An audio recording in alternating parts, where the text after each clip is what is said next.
വധശിക്ഷയ്ക്ക് വിധിക്കപ്പെട്ട ബംഗ്ലാദേശ് മുൻ പ്രധാനമന്ത്രി ഷെയ്ഖ് ഹസീനയെയും മുൻ ആഭ്യന്തരമന്ത്രിയായിട്ടുള്ള അസദുസമാൻ ഖാൻ കമാലിനെയും ഇന്ത്യ കൈമാറില്ല. വിധിക്ക് പിന്നിലും ഇന്ത്യ വിരുദ്ധ ശക്തികൾ ഉണ്ട് എന്നുള്ള നിഗമനത്തിലാണ് ഇന്ത്യ.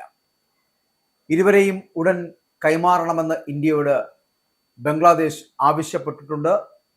രേഖാമൂലം കത്തും നൽകും. ബംഗ്ലാദേശിലെ ജനങ്ങളുടെ താല്പര്യം സംരക്ഷിക്കുന്നതിന് ഇന്ത്യ പ്രതിജ്ഞാബദ്ധമാണ് എന്നും ബംഗ്ലാദേശിന്റെ സ്ഥിരത, സമാധാനം, ജനാധിപത്യം എന്നിവയ്ക്ക് എല്ലാ കക്ഷികളുമായും ആശയവിനിമയം തുടരുമെന്നും ഇന്ത്യ വ്യക്തമാക്കുകയും ചെയ്തു. 2013 ജനുവരി 28-നാണ് ഇന്ത്യയും ബംഗ്ലാദേശും തമ്മിൽ കുറ്റവാളി കൈമാറ്റ ഉടമ്പടി ഒപ്പുവെച്ചത്. അതിനിടെ തനിക്ക് വധശിക്ഷ വിധിച്ച അന്താരാഷ്ട്ര കുറ്റകൃത്യ ട്രിബ്യൂണലിന്റെ വിധി അത് പക്ഷപാതപരവും രാഷ്ട്രീയ പ്രേരിതവുമാണ് എന്നാണ് ഷെയ്ഖ് ഹസീന പ്രതികരിച്ചിരിക്കുന്നത്. ജനാധിപത്യപരമായ അധികാരമില്ലാത്ത ഒരു വ്യാജ ട്രിബ്യൂണലാണ് ഇപ്പോൾ ഈ വിധി പുറപ്പെടുവിച്ചത് എന്നാണ് അവരുടെ അവകാശവാദം.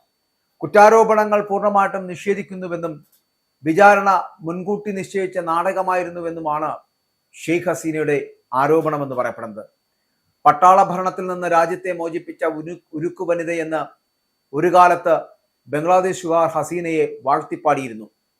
പക്ഷെ 15 വർഷം നീണ്ടുനിന്ന ഭരണം ഉരുക്കുമുഷ്ടിയുള്ളതായി മാറിയപ്പോൾ ഹസീന വീണുപോയി.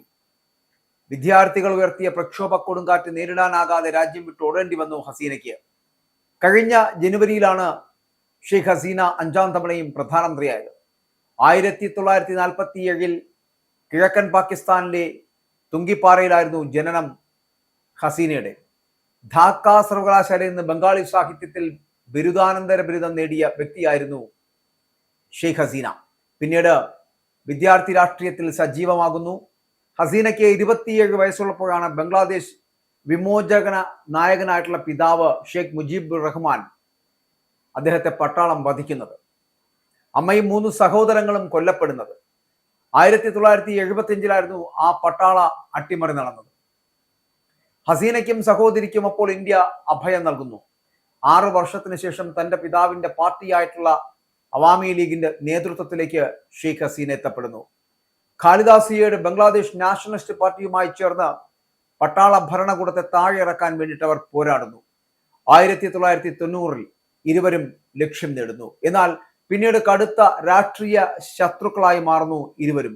ആണവ ശാസ്ത്രജ്ഞനായിരുന്ന MA വസീദ് മിഹായി ആയിരുന്നു ഹസീനയുടെ ഭർത്താവ്. അദ്ദേഹം 2009-ൽ അന്തരിക്കുകയും ചെയ്തു. 1996-ൽ നടന്ന തിരഞ്ഞെടുപ്പിൽ അവാമി ലീഗ് 146 സീറ്റ് നേടി അധികാരത്തിലെത്തുന്നു. ഹസീന പ്രധാനമന്ത്രിയാകുന്നു. 2001 വരെ ആ പദവിയിൽ അവർ തുടർന്നു. 2001-ലെ തിരഞ്ഞെടുപ്പിൽ അവാമി ലീഗ് 62 സീറ്റിലേക്ക് ഒതുങ്ങിപ്പോകുന്നു. 234 സീറ്റ് നേടിയ BNP സഖ്യം അധികാരത്തിലേക്ക് എത്തുന്നു. സർക്കാർ മേഖലയിലെ തൊഴിൽ സംവരണത്തിനെതിരെ 2024 ജൂലൈയിൽ ആരംഭിച്ച പ്രതിഷേധ പ്രളയത്തിലാണ് ഹസീന സർക്കാർ പ്രതിസന്ധിയിലായിപ്പോയത്. പ്രക്ഷോഭത്തിൽ മരണസംഖ്യ കുതിച്ചുയർന്നതോടെ സുപ്രീം കോടതി പ്രശ്നത്തിൽ ഇടപെടുന്നു. 56% സംവരണം വെറും 7% കുറയ്ക്കുകയായിരുന്നു അവർ. സ്ഥാനഭ്രഷ്ടയാക്കപ്പെട്ടതിനു ശേഷം ഹസീനയ്ക്ക് ഇന്ത്യ രാഷ്ട്രീയ അഭയം നൽകിയതിനെ ചൊല്ലി ഇരു രാജ്യങ്ങൾക്കുമിടയിൽ തന്നെ നിലനിൽക്കുന്ന അസ്വസ്ഥതകൾക്ക് ആക്കം കൂട്ടിക്കൊണ്ടാണ് ഇപ്പോഴത്തെ ഈ കോടതി വിധി വന്നിരിക്കുന്നത്. ഷെയ്ഖ് ഹസീനയെ തൂക്കിക്കൊല്ലാൻ വിധിച്ചിരിക്കുന്നു.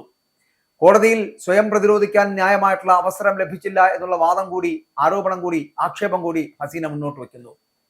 ഇഷ്ടമുള്ള അഭിഭാഷകരെ വെച്ച് വാദിക്കാൻ പോലും സാധിച്ചില്ല എന്നും ലോകത്തിലെ ഒരു യഥാർത്ഥ നിയമജ്ഞനും ബംഗ്ലാദേശ് ICTയെ അംഗീകരിക്കുന്നില്ല എന്നുകൂടി ഹസീന വ്യക്തമാക്കുന്നുണ്ട്. മുഹമ്മദ് യൂനിസ് ഭരണഘടനയുടെ വിരുദ്ധമായിട്ടും ഭീകരവാദ ശക്തികളുടെ പിന്തുണയോടുമാണ് അധികാരം പിടിച്ചെടുത്തത് എന്നുകൂടി ആരോപണം ഉന്നയിക്കുകയാണ് ഷെയ്ഖ് ഹസീന. യൂനിസിന്റെ ഭരണത്തിന് കീഴിൽ വിദ്യാർത്ഥികൾ, വസ്ത്രനിർമ്മാണ തൊഴിലാളികൾ, ഡോക്ടർമാർ, അധ്യാപകർ എന്നിവരുടെയൊക്കെ പ്രതിഷേധങ്ങളെ ക്രൂരമായ രീതിയിൽ അടിച്ചമർത്തി. സമാധാനപരമായി പ്രകടനം നടത്തിയവരെ വെടിവെച്ചു കൊന്നു.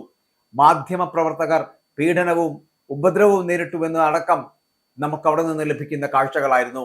അതേസമയം നിഷ്പക്ഷമായ ഒരു അന്താരാഷ്ട്ര വേദിയിൽ വിചാരണ നേരിടാൻ തയ്യാറാണ് എന്നുള്ള ഹസീനയുടെ വ്യക്തമാക്കുന്ന മറുപടി ഉണ്ടായിരുന്നു. തെളിവുകൾ ന്യായമായി വിലയിരുത്തുവാനും പരിശോധിക്കുവാനും കഴിയുന്ന ഒരു ശരിയായ ട്രിബ്യൂണലിൽ ആരോപകരെ നേരിടാൻ തനിക്ക് ഭയമില്ല എന്നവർ കൂട്ടിച്ചേർത്ത് പറയുകയും ചെയ്തിരുന്നു. ഈ വാദമൊക്കെ ഇന്ത്യ അടക്കം ഉയർത്തുകയും ചെയ്തതാണ്.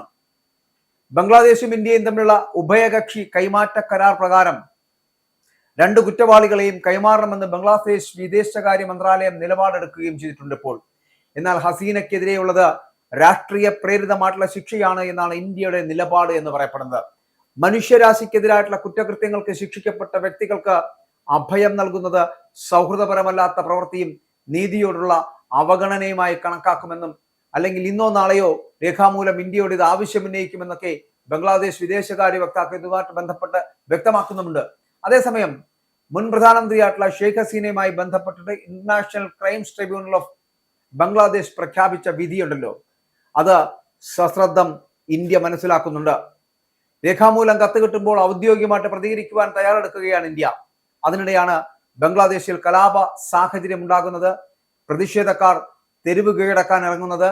ഈ സാഹചര്യത്തിൽ ഇന്ത്യൻ അതിർത്തിയിലടക്കം നിരീക്ഷണം ശക്തമാക്കുന്നു. ഏതു സമയത്ത് വേണമെങ്കിലും ഒരു ആക്രമണ സാധ്യതയുണ്ട്. ഒരു വലിയ പ്രക്ഷോഭം ബംഗ്ലാദേശിൽ പൊട്ടിപ്പുറപ്പെട്ടേക്കാം എന്നുള്ള കാര്യത്തിൽ സംശയമില്ല. ബംഗ്ലാദേശിന്റെ ജനകാലം മുതൽ തന്നെ ആ രാജ്യം നേരിടുന്ന ഏറ്റവും വലിയ പ്രതിസന്ധിയാണ് അവിടുത്തെ ഈ പ്രതിഷേധങ്ങൾ എന്ന് പറയപ്പെടുന്നത്, പട്ടാള അട്ടിമറി എന്ന് പറയപ്പെടുന്നത്. ഇതുപോലുള്ള കാരണങ്ങൾക്ക് എന്നും പേരുകെട്ട രണ്ടിടങ്ങളായിരുന്നു. ഒന്ന് പാകിസ്ഥാനും, മറ്റൊന്ന് അവരോടൊപ്പം മുമ്പ് ഉണ്ടായിരിക്കുകയും അതിനുശേഷം സ്വാതന്ത്ര്യം പ്രഖ്യാപിക്കുകയും ചെയ്ത ബംഗ്ലാദേശും. അങ്ങനെ രണ്ട് രാജ്യങ്ങളിലും ഇതേ പട്ടാള ഭീഷണിയും പട്ടാള അട്ടിമറിയും നിരന്തര കാഴ്ചകളായിരുന്നു. ജനാധിപത്യത്തെ കശാപ്പ് ചെയ്യുന്ന രണ്ട് രാജ്യങ്ങളായി പാകിസ്ഥാനും ബംഗ്ലാദേശും മാറുന്ന കാഴ്ചയും നമ്മൾ കണ്ടു. പക്ഷേ ഒരല്പമെങ്കിലും മാനുഷിക പരിഗണനയോടുകൂടി ചിലപ്പോൾ മറ്റു രാജ്യങ്ങളുമായി സഹകരിച്ച് മുന്നോട്ട് പോകാൻ സശ്രദ്ധം വീക്ഷിക്കുകയും ശ്രദ്ധിക്കുകയും ചെയ്ത ഒരു രാജ്യം ഈ പറയുന്ന ബംഗ്ലാദേശ് മാത്രമായിരുന്നു. അതുകൊണ്ടാണ് ഇന്ത്യ ഈ പറയുന്ന ഷെയ്ഖ് ഹസീനയ്ക്ക് ഇപ്പോൾ രാഷ്ട്രീയ അഭയം നൽകുന്നതും വരും ദിനങ്ങളിൽ ഇവരെ തിരികെ കൊടുക്കണമോ എന്നതിനെ കുറിച്ചുള്ള വലിയ ചർച്ചകൾ നടക്കാൻ പോകുന്നതും. കാരണം ഷെയ്ഖ് ഹസീനയ്ക്ക് തൂക്കുകയർ വിധിച്ചിരിക്കുന്ന ബംഗ്ലാദേശ് കോടതിയുടെ നടപടിക്കെതിരാണ് ഇന്ത്യയും.